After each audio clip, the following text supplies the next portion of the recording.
नमस्कार दोस्तों, स्वागत है आप सभी का। दोस्तों, मार्केट क्रैश हो चुका है और मार्केट जो 21,000 के आसपास था, मार्केट वो 19,200 पे पहुंच गया है। तो दोस्तों, दो कुत्तों बिल्लियों की लड़ाई में ये सबसे बड़ा जो लॉस हुआ है वो है इन्वेस्टर का। अभी देखिए, इनकी लड़ाई जो है ये आपसी इंटरनल झगड़े थी और ये आज से नहीं थी, 2 दिन 3 दिन से नहीं थी, ये कुछ समय पहले से चल रही थी, जिसका जो भुगतान है वो आम इन्वेस्टर कर रहा है। पूरे वर्ल्ड के जो इन्वेस्टर्स हैं वो इन्वेस्टर्स कर रहे हैं। अब ये दो कुत्ते बिल्ली है कौन, चलिए मैं उनके बारे में थोड़ा सा इंट्रोडक्शन देने वाला हूँ। आप जो भी है सिर्फ कॉइन लिस्टिंग, बाइनेंस पे लिस्टिंग, वेबीडॉज पे लिस्टिंग, अनाउंसमेंट, इसके बारे में जानते हैं। लेकिन मैं आपको बता दूं, अगर आप क्रिप्टो वर्ल्ड में है, क्रिप्टो मार्केट में है, तो आपको किसी भी क्रिप्टो के झगड़े का, किसी भी क्रिप्टो के न्यूज़ का, पॉजिटिव न्यूज़ का, नेगेटिव न्यूज़ का, ये भी अपडेट रखना चाहिए और ये बहुत ज़रूरी है। क्योंकि देखिए, इस तरह की न्यूज़ अगर आपके पास होती है या पहले से अगर आपको भी थोड़ा सा अनुभव होता है, तो कहीं ना कहीं ये आप अनुमान लगा सकते हैं कि मार्केट में क्या हलचल हो रही है और आगे क्या होने वाला है। मतलब इसको ओवरऑल अगर मैं बोलूँ तो फ्यूचर प्रोडक्शन हम इसको बोल सकते हैं कि अगर चीज़ें हमें पता है कि दो लोग अगर क्रिप्टो में, और वो भी बड़े पैमाने पे बड़े लोग अगर झगड़ा कर रहे हैं, ठीक है, सीजे बाइनेंस अगर झगड़ा कर रहा है, FTX का जो बैंकमैन है वो अगर झगड़ा कर रहा है, तो इसका रिजल्ट क्या आने वाला है ये आप सभी को पता चल जाएगा। चलिए मैं आज उसी के बारे में थोड़ा सा इंट्रोडक्शन देता हूँ दोनों के बारे में। वीडियो काफ़ी इंपॉर्टेंट होने वाली है, एंड तक देखिए। अगर आपने अभी तक मेरा वीडियो लाइक नहीं किया, सब्सक्राइब नहीं किया, तो सब्सक्राइब कीजिए, अपने दोस्तों में शेयर कीजिए और घंटी बजा के रखिए।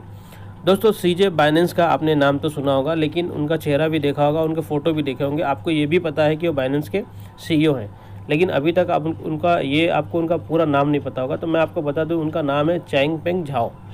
और इनकी जो पैदाइश है, मतलब कहाँ पैदा हुए थे, तो चाइना में, और इन्होंने कैनेडियन एक नागरिकता लेके रखी है। अब ये मूल रूप से चाइना के निवासी है, चाइना में पैदा हुए, तो जाहिर सी बात है चाइना के निवासी है। तो दोस्तों, बात निकली है तो दूर तक जाएगी। मैं आपको बता दूं कि चाइना में जैसे ही कोई व्यक्ति रईस होता है, जैसे व्यक्ति कोई अमीर होता है या अमीर बनने की उसकी चाहत होती है, जैसे वो अपनी एक मुकाम हासिल करता है, सबसे पहले वो अपनी नागरिकता चेंज करता है। मीन्स अगर वो चाइनीज इंसान है और उसने एक अच्छा पोजीशन बना लिया, तो किसी दूसरे कंट्री का, किसी दूसरे देश का वो नागरिकता हासिल करता है। क्योंकि चाइना में दोस्तों कम्युनिस्ट पार्टी है और वहाँ पे कोई भरोसा नहीं है कि कब उनको वहाँ से भागना पड़े और कौन सी इल्ज़ाम वहाँ की सरकार लगाए और उनको अरेस्ट कर ले। तो मुझे यही कारण लगा कि कैनेडियन नागरिकता लेने की, सिटीजनशिप लेने की एक जो मुझे कारण दिखाई दी, ये दिखाई दी।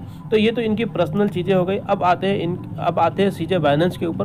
तो देखिए, सीजे बाइनेंस जो है चैंगपेंग झाओ, तो इनकी जो बाइनेंस एक्सचेंज है, मैं आपको बता दूं कि वर्ल्ड की सबसे बड़ी, सबसे लार्जेस्ट क्रिप्टो करेंसी एक्सचेंज है, जिनका अपना BNB कॉइन भी है, इनका अपना ब्लॉकचेन भी है, कॉइन ब्लॉकचेन एक्सचेंज।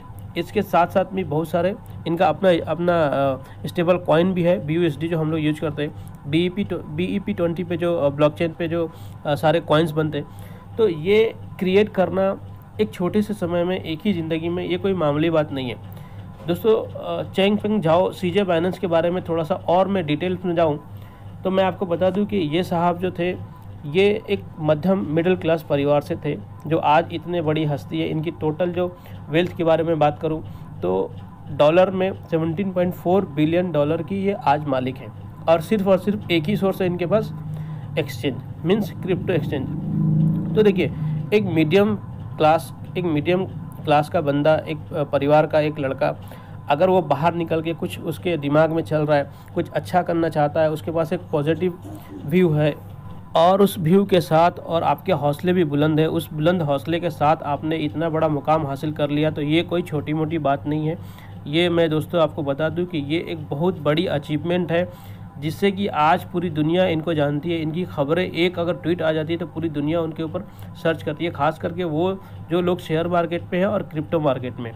अब थोड़ा इनकी बैकग्राउंड के बारे में मैं बता दूं दोस्तों, तो ये अपने जो स्टार्टिंग ज़िंदगी जो इनकी थी, कॉलेज पास आउट होने के बाद या स्टडी जो कंप्लीट थी करना था, उसके होने के बाद इन्होंने भी गरीबी झेली है। ऐसा नहीं कि ये स्टार्टिंग बैकग्राउंड फैमिली से थे कि और अमीर थे और इनको डायरेक्ट एक बहुत बड़ा फंड मिल गया, ऐसा नहीं है।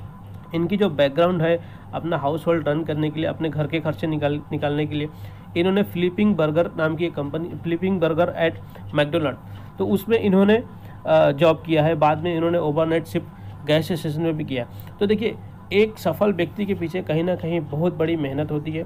उस मेहनत के कारण ही जो इंसान है वो अपना मुकाम और उसका मोटिवेशनल जो बुलंद हौसला है उसी के बेस पे ये आगे पहुंचता है। तो अब मैं बताऊं दोस्तों कि क्रिप्टो के चैनल में मैं आपको ये क्यों बता रहा हूँ। तो सबसे पहली बात है कि क्रिप्टो के चैनल पे सीजे बाइनेंस है, वो एक तो बड़ी हस्ती है, और इनके सीजे बाइनेंस और सैम बैंकमैन के दोनों के झगड़े में ही जो मार्केट क्रैश हुआ है, इसके लिए सिर्फ ये दो लोग ही रिस्पॉन्सिबल है। दूसरा कोई भी बैड न्यूज़ नहीं था फिलहाल तो मार्केट में, जिसके कारण मार्केट क्रैश हो जाए और 21,000 का मार्केट 19,200 पर आ जाए। मैं आपको एक थोड़ा सा और अपडेट देता हूं कि मार्केट ये ज़्यादा और डाउन होने वाला नहीं है। मार्केट विदिन 24 आवर्स में ये ऊपर जाएगा, अपना लेवल टच करेगा। ये मेरा अपना एनालिसिस है। अब मैं आगे दोस्तों आपको बताऊं बैंकमैन के बारे में। सैम बैंकमैन क्या है और क्या उनकी हस्ती है, कहाँ रहते हैं, चलिए थोड़ा उनका भी इंट्रोडक्शन दे देता हूँ। सैम बैंकमैन फ्राइड, तो इनकी जो जन्म स्थल है वो स्टैनफोर्ड कैलिफोर्निया यूनाइटेड स्टेट में है। ये भी कोई मामूली हस्ती नहीं है, FTX कॉइन के CEO है, और इनकी भी अगर टोटल वर्थ की बात करूं तो $16.6 बिलियन की है। तो ये भी अपने आप में एक बहुत बड़ी बात है। लेकिन एक जो कॉन्ट्रेरी है दोनों के बीच में, सीजे बाइनेंस और जो बैंकमैन है दोनों के बीच में जो एक कॉन्ट्रेरी है, वो ये सबसे बड़ी ये है कि सीजे बाइनेंस जो थे वो मिडिल क्लास फैमिली थे, और जो बैंकमैन है ये एक ठीक ठाक और अच्छी खासी फैमिली से थे। तो दोनों में एक देखिए बहुत बड़ा डिफरेंस है, इसलिए ज़्यादा जो पॉपुलैरिटी है वो सीजे बाइनेंस की है, और सीजे बाइनेंस का जो काम है वो अव्वल दर्जे का है। अब आते हैं बैंकमैन के ऊपर। तो दोस्तों बैंकमैन ने भी काफ़ी मेहनत करके ही इन्होंने अपना जो टोटल एक प्लेटफॉर्म खड़ा किया है, इन्होंने भी काफ़ी मेहनत करके खड़ा किया है। और इनकी जो सबसे जो पॉपुलैरिटी होने का पूरे वर्ल्ड में एक नेम और फेम है, इसकी सबसे बड़ी कारण है इनकी चैरिटी। ये अपने टोटल वर्थ का 1%, 0.1% तक भी, ये 0.1% से लेकर 1% तक का ये चैरिटी कर देते हैं। और सबसे बड़ा रोल इनका तब प्ले हुआ था जब इन्होंने एक बहुत बड़ा अमाउंट, अगर मैं अमाउंट की बात करूं तो तकरीबन $100 ऑफ मिलियन जो थे इन्होंने मियामी में खर्च किया था, जब भी वहाँ पे एक हीट की सुनामी चल रही थी। तो इसलिए भी ये काफ़ी पॉपुलर है, और यूनाइटेड स्टेट के हैं तो वहाँ पे ऑलरेडी फ्रीडम है, और इन्होंने कोई अपना सिटीजनशिप भी नहीं लिया हुआ किसी अदर कंट्री का, मतलब ये US में है, अमेरिका में है, एक डेमोक्रेसी में है, तो सेफ़ है। तो देखिए ये एक स्टेट वाइज और जो कंट्री वाइज जो डिफरेंस है ना, कॉन्ट्ररी है, ये भी है कि सीजे बाइनेंस इतनी बड़ी हस्ती होने के बाद भी उन्होंने चाइना को अपना, मतलब जन्म स्थल तो उनका चाइना ही है, लेकिन उन्होंने कहीं ना कहीं एक दूसरा कैनेडियन जो सिटीजनशिप लेकर भी रखा हुआ है। अब आते हैं अपने मेन मुद्दे पर, जो हमारा आज का पॉइंट है कि टोटल मार्केट की जो लॉस हुई है इस क्रैश के कारण, तो तकरीबन 1 ट्रिलियन का लॉस जो मार्केट से पैसा निकल चुका है। 1 ट्रिलियन का जो ये डंप हुआ है, इसमें टोटल $1 ट्रिलियन का डंप हुआ है, और इसमें तकरीबन FTX, FTT goes into free all. Down में जो है बिटकॉइन है, इथेरियम है, BNB है, XRP है, सोलाना है, कार्डानो है, डॉजकॉइन है। तो ओवरऑल जो मीम कॉइन है उसमें भी है, और जो स्टेबल कॉइन्स थे उसमें भी थोड़ा सा डाउन है, और जो मीम कैटेगरी से ऊपर के कॉइन्स थे जैसा इथेरियम हो गया, BNB हो गया, ये मीम कैटेगरी से ऊपर के कॉइन है। बिटकॉइन है तो बिटकॉइन तो ऑल ओवर जो क्रिप्टो करेंसी है उसका फादर है, तो इसमें भी डाउन हुआ है। तो ये 1 ट्रिलियन का जो शॉर्टेज जो हुआ है, जो मार्केट से निचोड़ लिया गया, तो ये सिर्फ 2 ही लोग इसमें जिम्मेदार है। पहले जो भी डंप होता था दोस्तों, उसमें कहीं ना कहीं ओवरऑल पूरे वर्ल्ड की बात करूँ तो पूरे वर्ल्ड, या फिर एक US की जो मार्केट हाइक होती थी, प्राइस हाइक होता था, या उनका रेपो रेट हाइक होता था, या जो भी उनकी निगेटिव न्यूज़ आती थी उसके वजह से थी। तो ओवरऑल टोटल जो मार्केट एक जिम्मेदार होता है, तो उसमें आप किसी एक पर्सन को रिस्पॉन्सिबल नहीं कर सकते। लेकिन यहाँ पे देखिए, आप एक हस्ती होने के बाद क्या क्या गुल खिला सकते हैं, इससे पता चलता है। मतलब कि आपके झगड़े से पूरे मार्केट में $1 ट्रिलियन भी गायब हो सकता है।